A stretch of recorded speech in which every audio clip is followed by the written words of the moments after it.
Well, hello, everybody. This week I am incredibly lucky because I've got a friend of mine from over in Arizona, which is a hell of a long way from me, of course. And she is one of the most integrated women I have ever met. And the way she works is very, very integrated. Now, I thought this would be really interesting for you to hear about. And so in a minute, I shall be fully introducing her with the full, in fact, I'll do it right now. She's Dr. Lotte Valentin, and you can get her drlotte.com. You can find out all about her.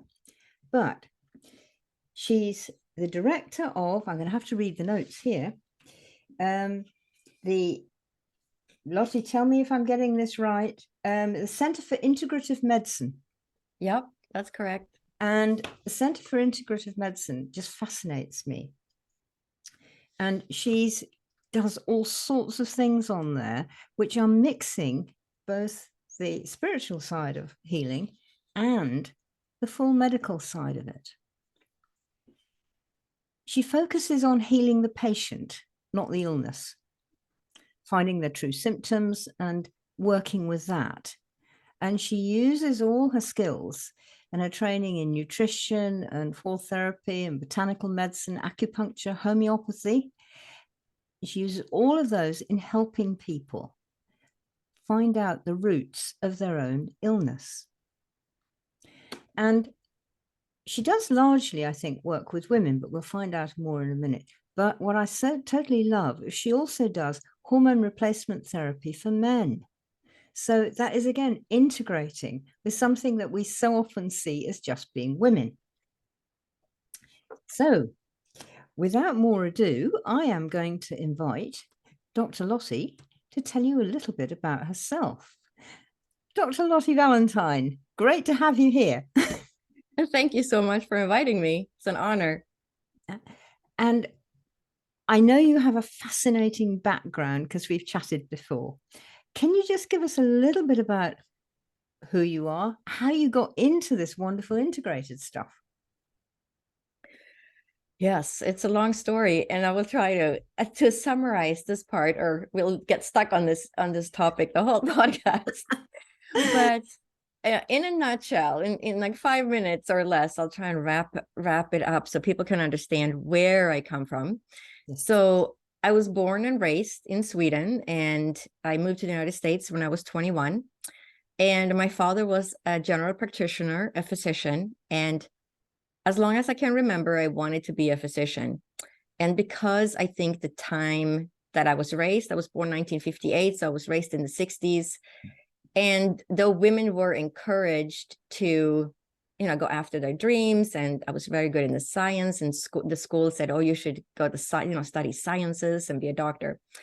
I didn't follow that path because I was a teenager, and I worried about not having friends if I went and studied science.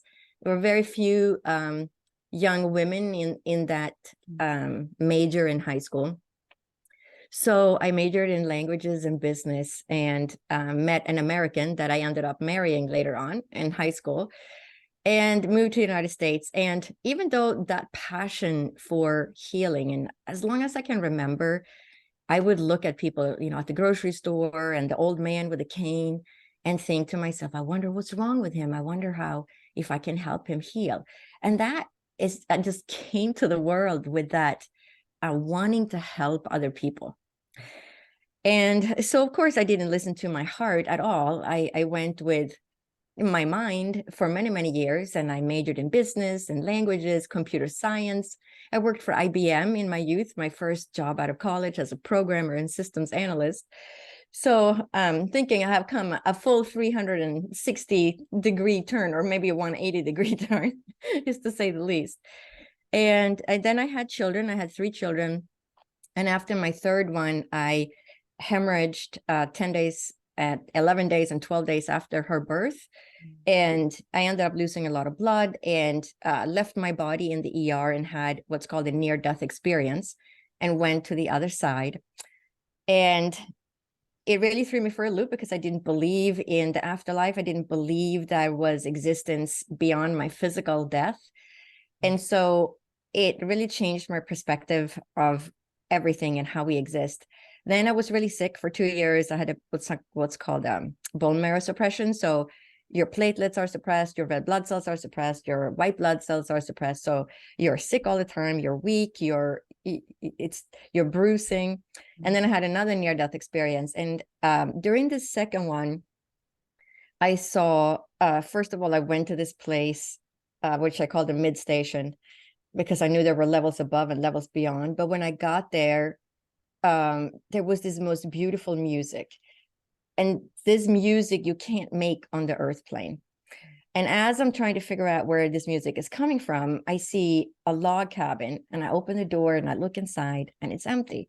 I look to my left, I see another log cabin, and I open the door, but the log cabin is empty. But then I become aware of this growing light behind me.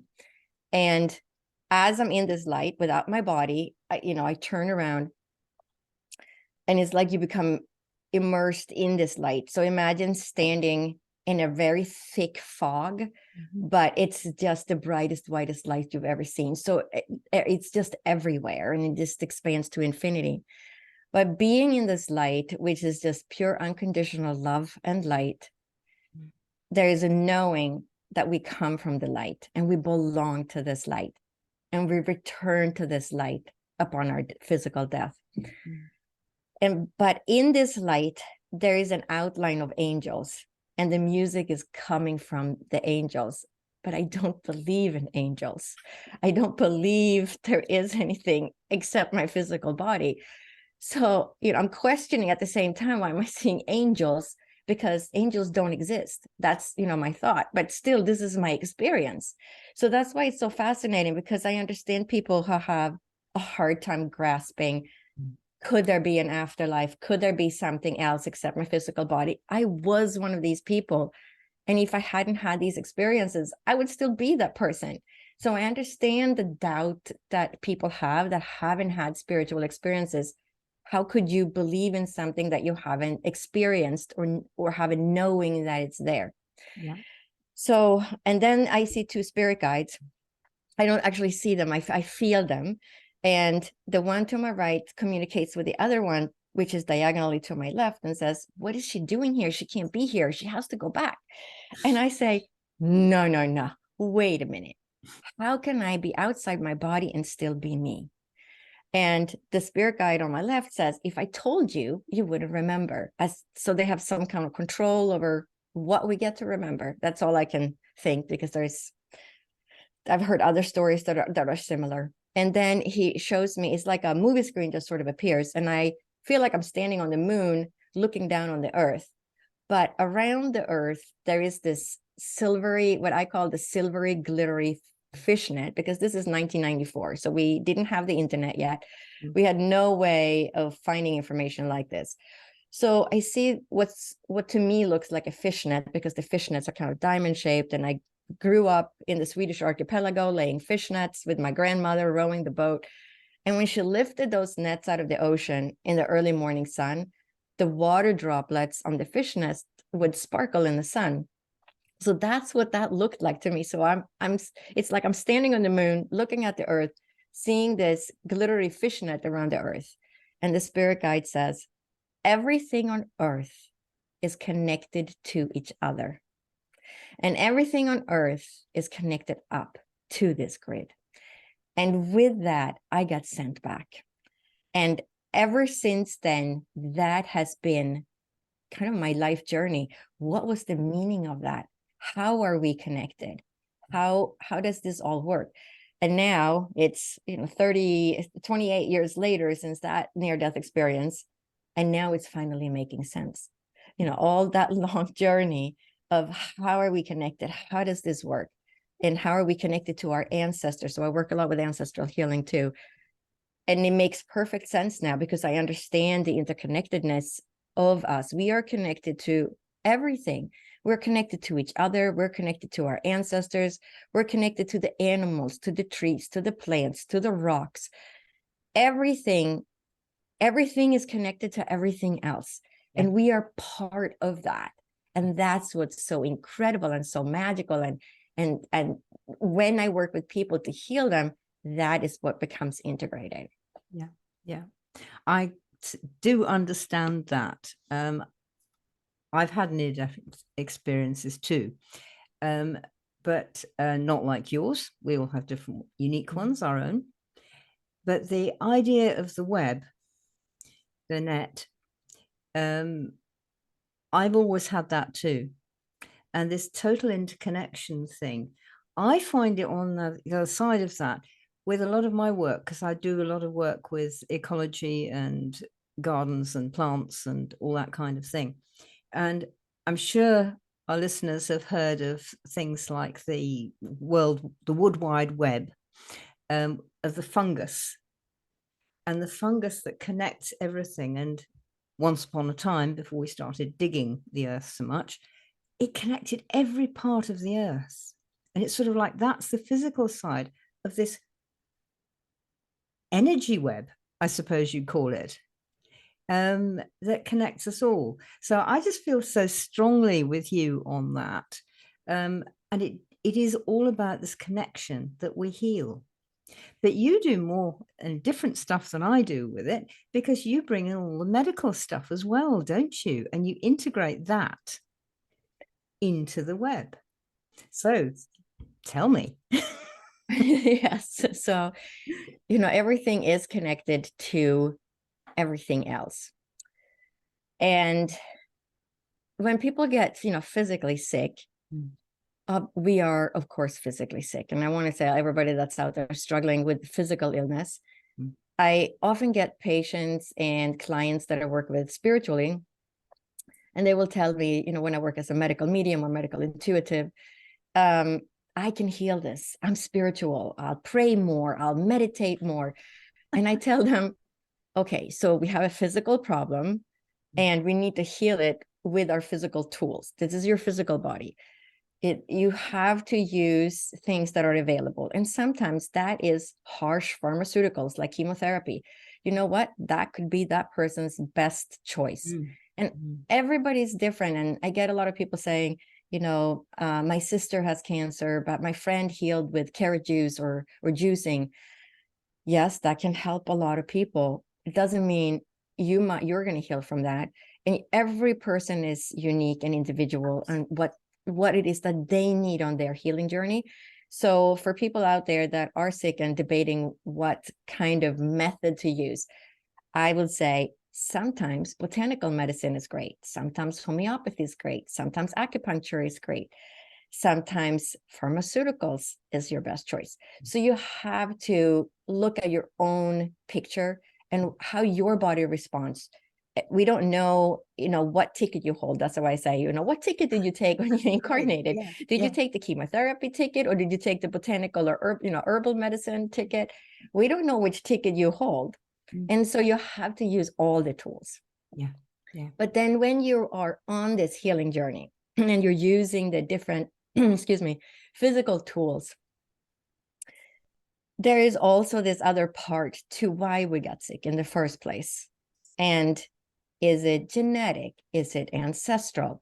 Is it the environment? If you have mold toxicity, you were obviously exposed to mold, right? If you have an environmental issue, you have heavy metals in your body, it's because you worked on those airplanes when you were in the military, right?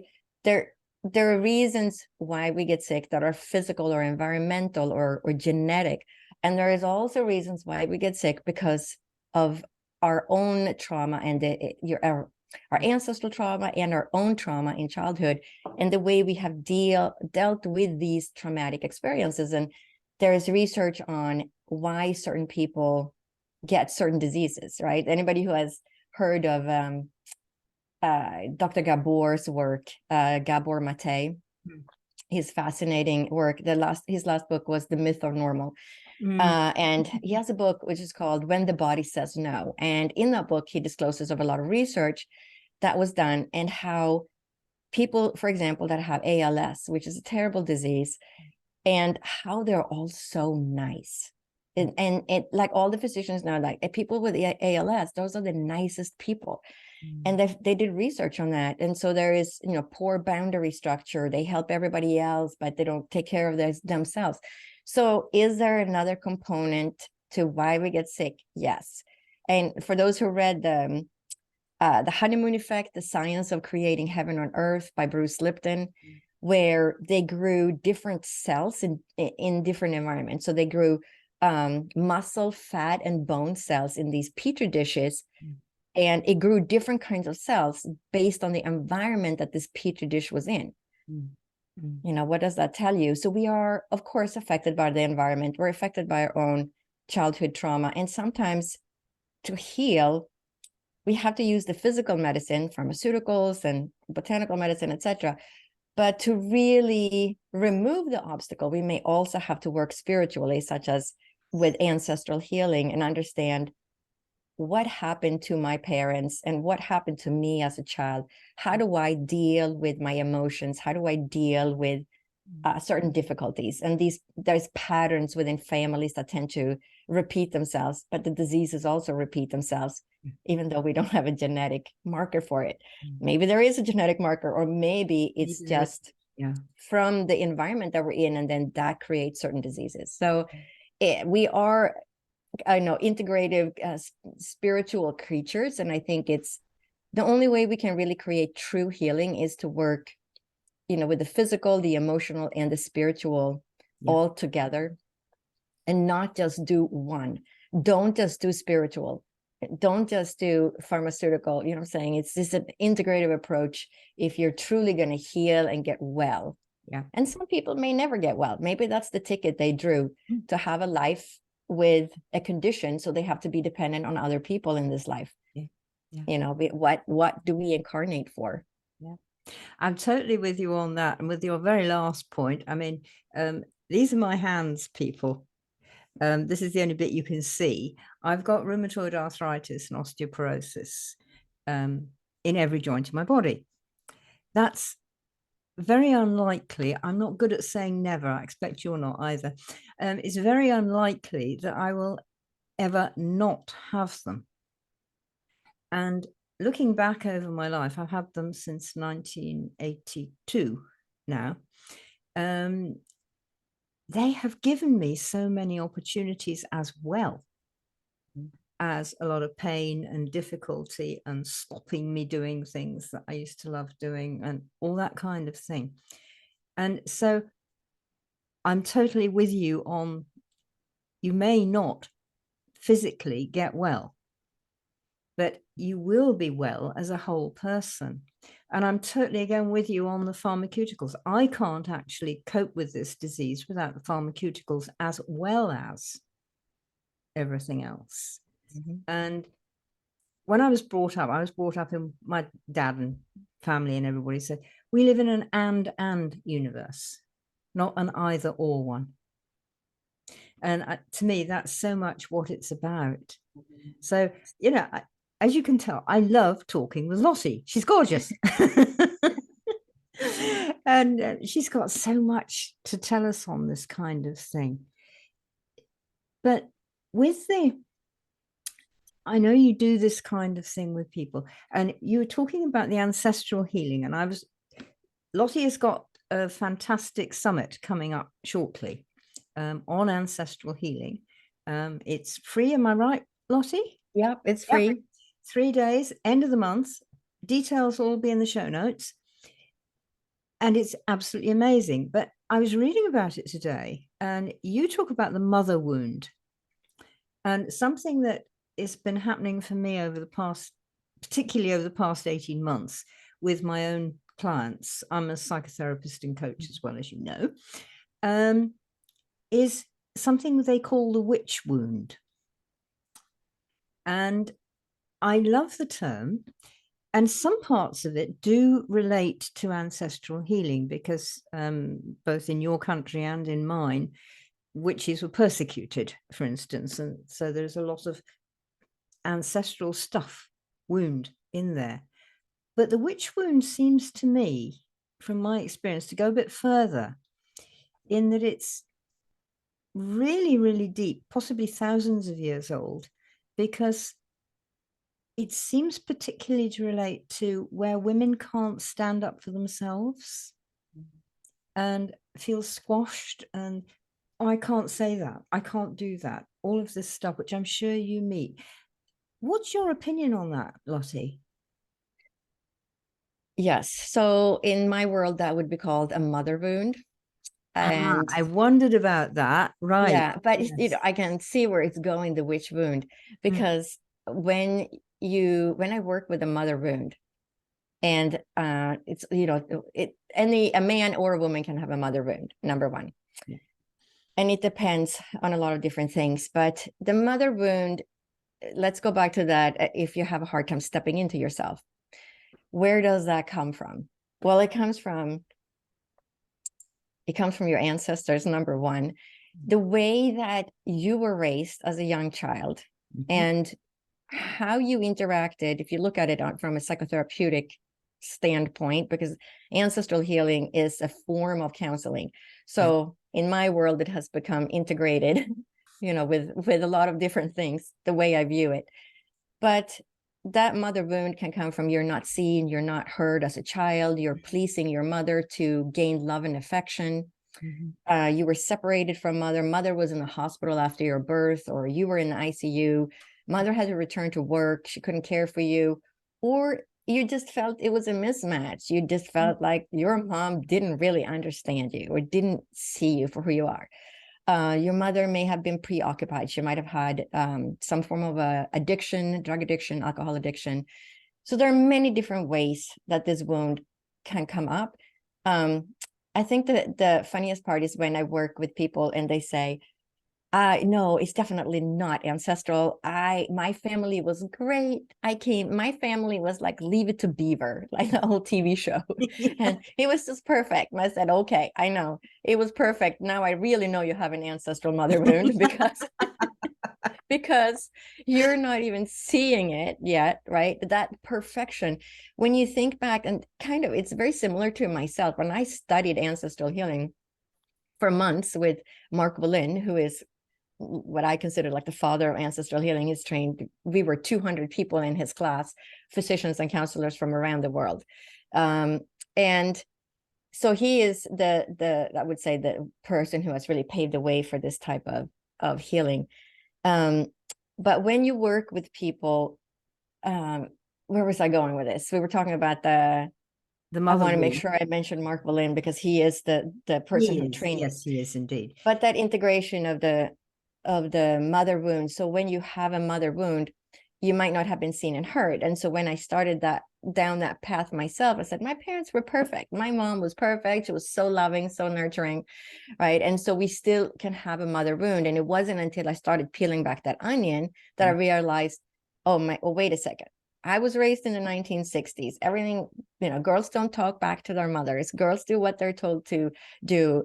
Girls be quiet. Girls are neat. Girls don't, have, they're Absolutely. clean, they're neat. They keep the napkin in their lap. Yeah. And even though my mom was very loving and very nurturing, I was very different from my mom. I had 3 older brothers, and of all the kids, I was the one who was like my dad. But he was also the one that was a physician. I looked like my dad. I'm very much like my dad. So I always felt my mom didn't really understand who I was at the core, though she was very loving, very nurturing. Could I have asked for a better mom? No, I would say no. My mom was amazing. But that feeling of not being seen and heard, then you grow up with that. Well, that relationship you had with your mom is all about pleasing. It's all about doing the right thing, getting love and praise in return for being the good little girl. That the good little girl doesn't speak up. It doesn't stand on her own feet, right? Versus a boy who is more likely to be heard and seen. In those instances, for the generation that I'm in.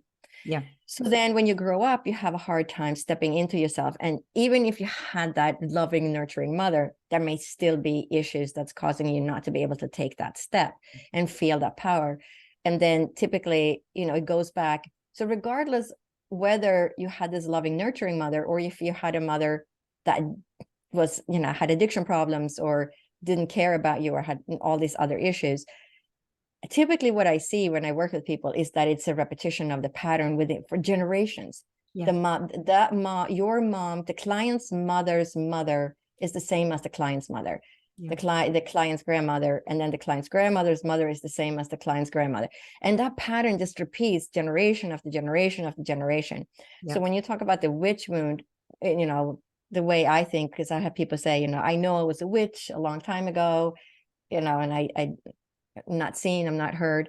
And it's almost like that pattern is just repeating. Yes. You know, women are put in their place. You know, we're scary. Women are scary when you look at it. Women, you know, bleed yes. once a month and they're still walking, you know. Yeah, indeed. So yeah. No, I agree. While you were talking, particular thing came up for me. My mother died of cancer when I was 3.5. And so I didn't have a mother, and I had a stepmother from when I was 8, and she was lovely. She was a really gorgeous woman and all that sort of thing.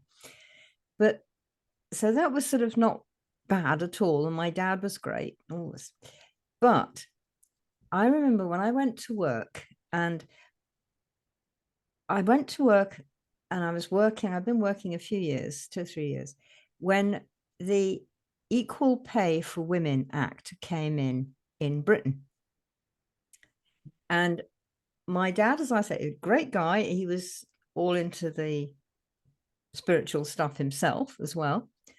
But I said, "Oh, great, Dad, you know, we're getting equal pay now. How can you be getting equal pay? You're a woman." And he said that. And I didn't click it properly at the time, other than like, ooh, kind of feeling. But thinking about it now, since I did the psychology degree years later, yeah. And that was in him, of course, all the way through his life, all the way through my growing up.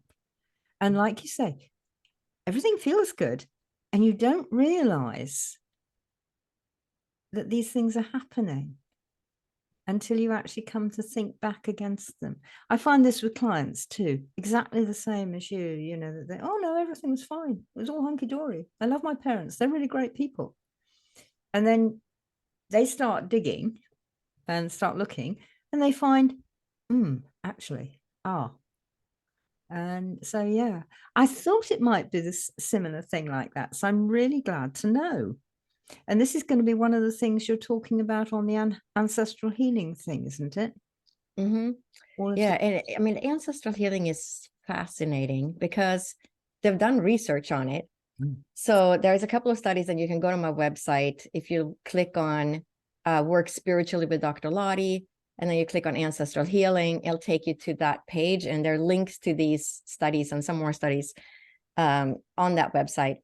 But I would say the most fascinating study is, well, there's actually two, epigenetic inheritance of ancestral odor fear conditioning, which was published back in 2013 in Nature of Neuroscience. And it was a study that was led by Brian Diaz at the Emory University School of Medicine in Georgia. And they took mice, male mice, and they exposed them to a cherry blossom smell. And then every time they smelled the cherry blossom, they would give them a little electric shock. Ow. So the male mice learned to fear the cherry blossom smell, because every time they smelled it, they knew they were going to get an electric shock. Then they took the sperm from the male mice, artificially inseminated the female mice. That female mice gave birth to little mice pups. And those mice pups and the offspring of the mice pups, of those mice pups, all were jumpy, or, you know, had a fear of the cherry blossom smell, even though they had never smelled it themselves. Their mother had never smelled it. It was transferred on the DNA from the sperm of the male mice. So not only were they more jumpy, but it was a receptor called the M71 receptor, and they had more of these M71 receptors, meaning that they could detect the cherry blossom smell at even lower levels than the father mice. So when you look at people, when I work with people and they say, I have anxiety for let's say a common one, you know, loud noises or sirens, but they didn't have a traumatic experience themselves. They were never in a car accident or in a situation where there was a lot of ambulance or sirens or fire trucks, right, or in a fire. So then you're saying, well, where is it coming from? And then you start digging. Well, grandpa was in World War II, and, you know, every time the sirens went off, the airplanes were coming in, he thought, this is it, I'm going to die. This is the day I die. So when you think of the mice pups, Yeah. did he upregulate those those receptors for being looking out for sirens and being alert all the time? So when you look at it that way, you understand that that it's transferred down to the DNA. But they've also done human studies, and they did a Holocaust exposure induced intergenerational effects on the FKBP5 methylation gene. And what they found is they took people from the Holocaust that had survived, and they could see that these the markers on this gene was transferred down to the grandchildren. And I think that's how far we've gotten now. So I guess we're waiting for the grandchildren to have kids. But that it was actually transferred on the DNA. So when we talk about issues that we don't know why we have that issue, then look somewhere else. This disease or this problem didn't come from your own experience. No. So exactly. Where is it coming from then? Why are we having this issue? And that's when you start looking at the ancestral part and say, okay, what happened with the ancestors? And in the ancestral healing, it is the traumatic event. So it's the actions, reactions, and interactions that our forefathers had, our grandmoms and dads, grandparents and aunts and uncles, right? Those experiences that they had that weren't resolved, or the way I look at it, caused a disequilibrium in the universe itself. It's an energetic disequilibrium. It could be somebody who experienced deep grief, wrongdoings in life, and had guilt feelings about that. And then that gets actually transferred down. And so I say things get transferred energetically because we are all connected through time and space. I was just thinking precisely that. This DNA transfer, but it's also happening in what you described as the net. So that is linked. So the one is going to the other, is coming back, is going to the other, is coming back. And I think through these studies, hopefully, and through the summits such as you're having, people are getting the hang of this, that it isn't just one thing. There isn't a sort of silver bullet answer to this. It's this plus this plus this plus this plus this. Yes, exactly.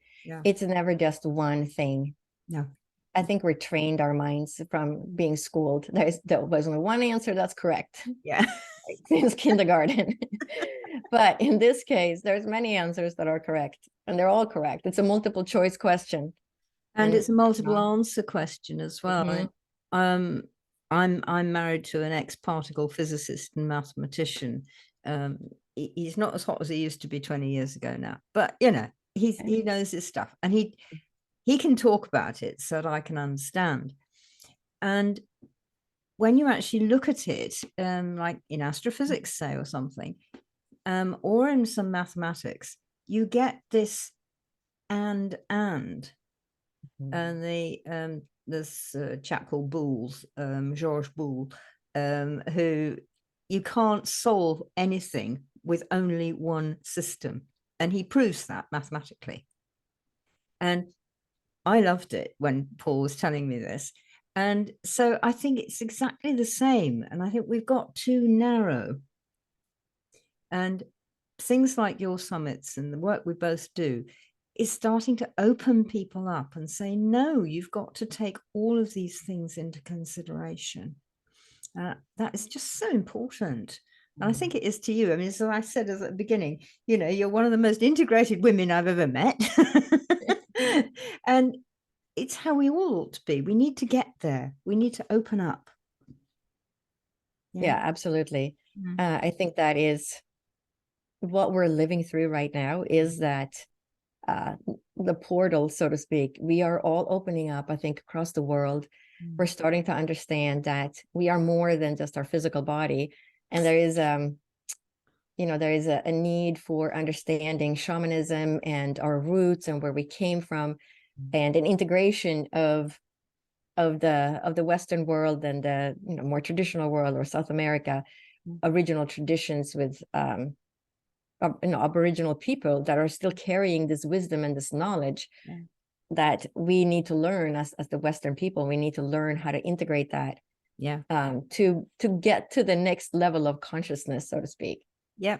And just to open up in that way. I mean, there's the same thing in Europe and in my own country, in Britain here.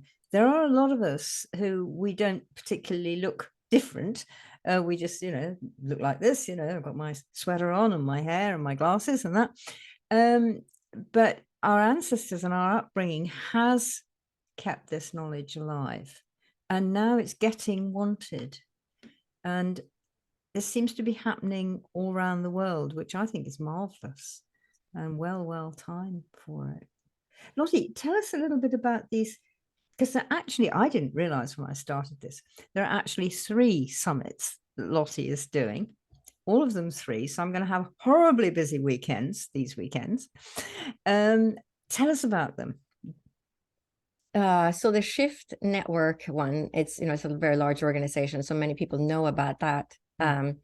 To sign up for that, you can just go to my website, drlotte.com, and then you click on upcoming events. Yeah. And then there'll be a link that will take you straight to that website.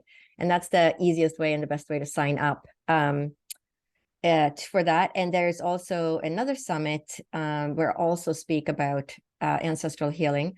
And that one is called Live Your Most Authentic Life. Let me see. Evolved life. I can't remember. We're both live your most evolved life. And that's with Irene Weinberg, and she's the host of that.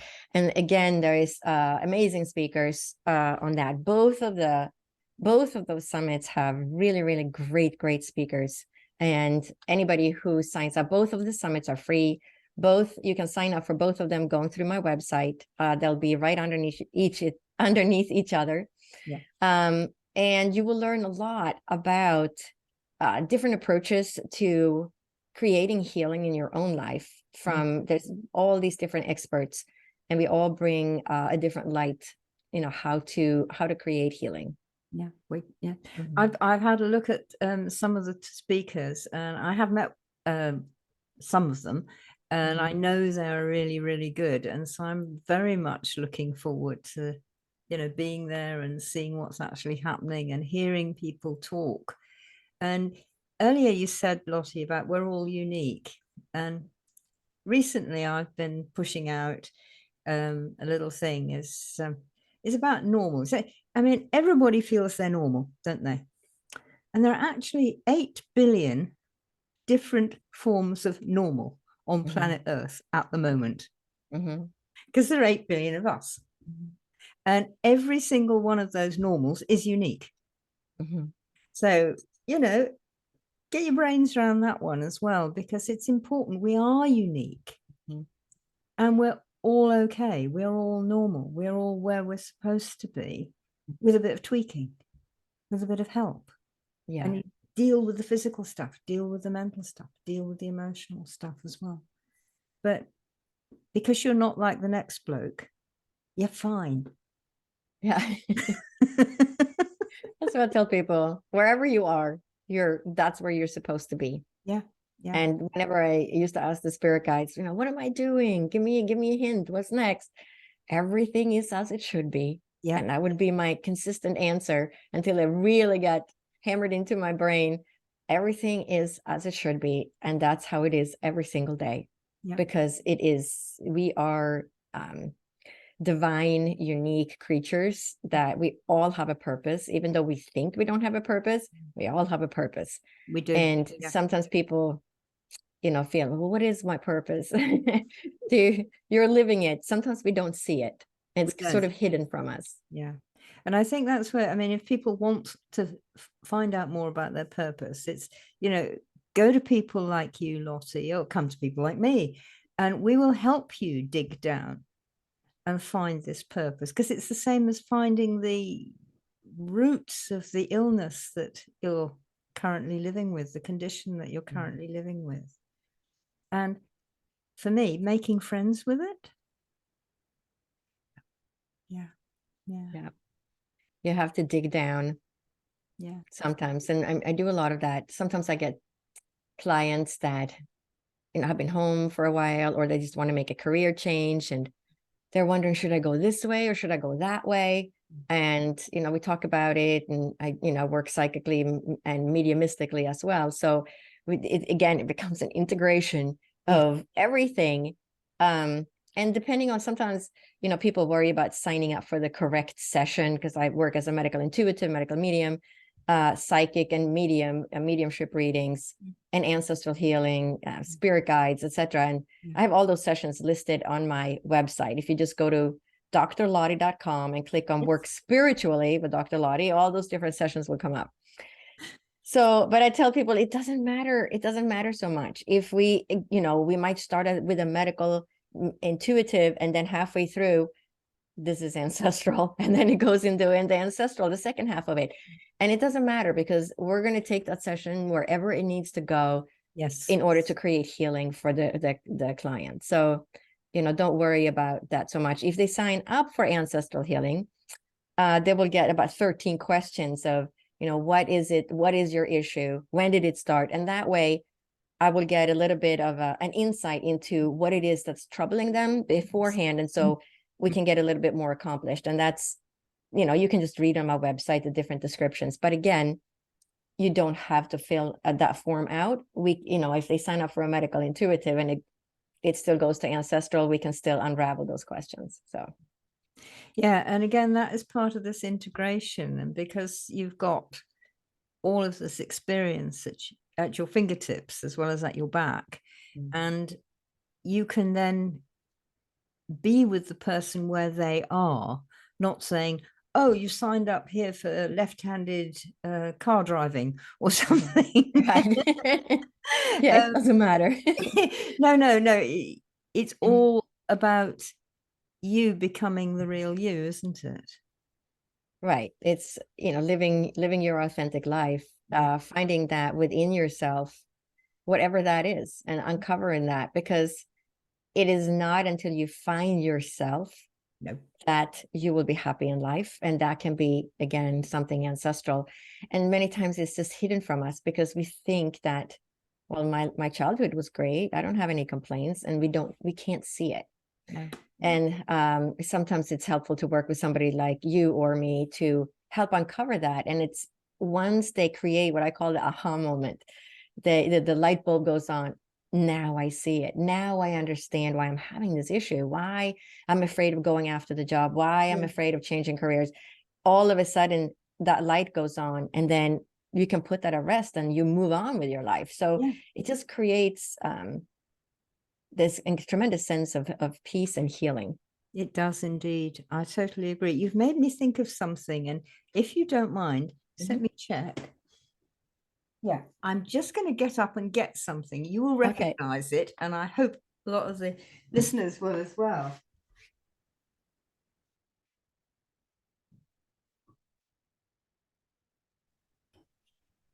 This is something I was given by one of the people who started me off 40 years, no, maybe 40 years ago, definitely.